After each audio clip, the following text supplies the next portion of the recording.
Wow, to everyone here in this room, thank you for being here. Thank you for your friendship. Thank you for your support. I want to say thank you to my wife, Jackie, as Anthony mentioned earlier, my partner, my strength. Thank you for everything that you do for me, for our family, for the citizens of Howard County, and now for the citizens of Maryland. Thank you. To the Carmen, thank you for your friendship. To our family, our new extended family, the Brown-Ullman family. I want to thank each and every one of you here. I especially want to thank, I know they're here somewhere, I think they were in the back of the room earlier. My parents, Lou and Diana, are here, have been with us all day. I want to thank my brother Doug, who's here. I think he's still here. Doug, thank you for being here. You know, it was so incredibly important to me that my parents and my brother were able to join us today. My parents have instilled in Doug and I the values that we hold dear, the values of public service, the values of giving back.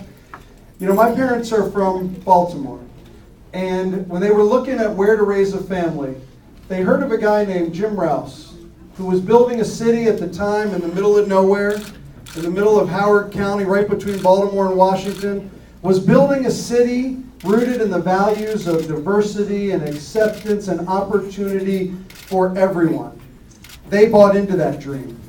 I was one of the first babies born at Howard County General Hospital. I had the honor and privilege of going to great public schools in Howard County. I went to the, thank you, Senator. I was like, who is that? And I said, Senator Joanne Benson. There's no more passionate advocate for education. Wow. And then I went on to the University of Maryland at College Park, where I met my beautiful wife, Jackie. So, Jackie was first my partner in student government at College Park, and then, of course, in life and all of our public service together. And those were the lessons of our community, rooted in the Rouse values and rooted in my parents' values, that inspire me to the service that we've been able to do over the last decade as a county council member and as county executive. Those are the values that our family used when my brother Doug was diagnosed with cancer as a teenager.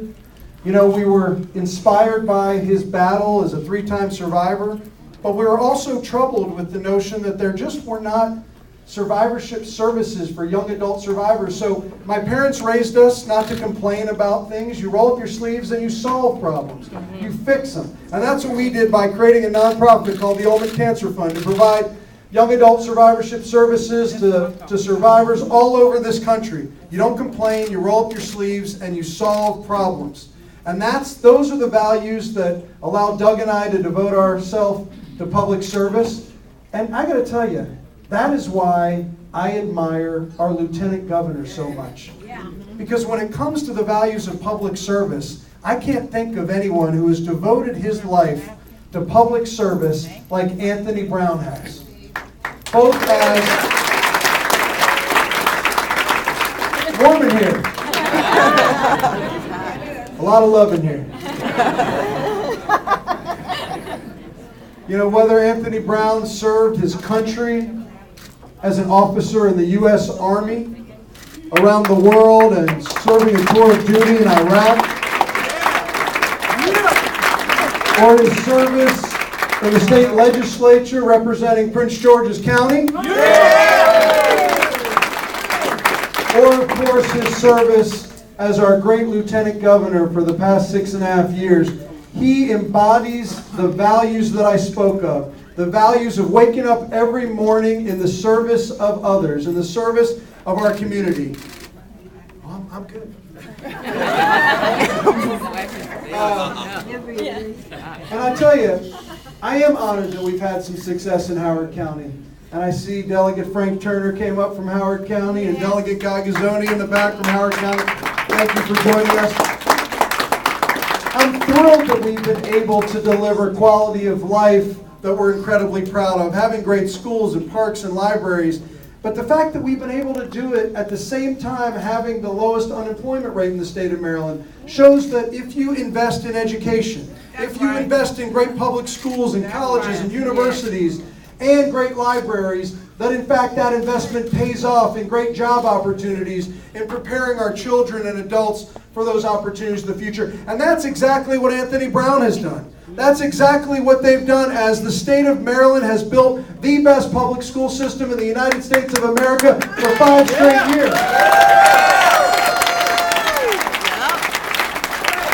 And to all the legislators here who have been a part of that fight, thank you so much. To Congressman Edwards for helping to lead that fight in Washington, enabled us to do it as a partner with our president and our congressional delegation. You know, as we've gotten to know each other over the past decade,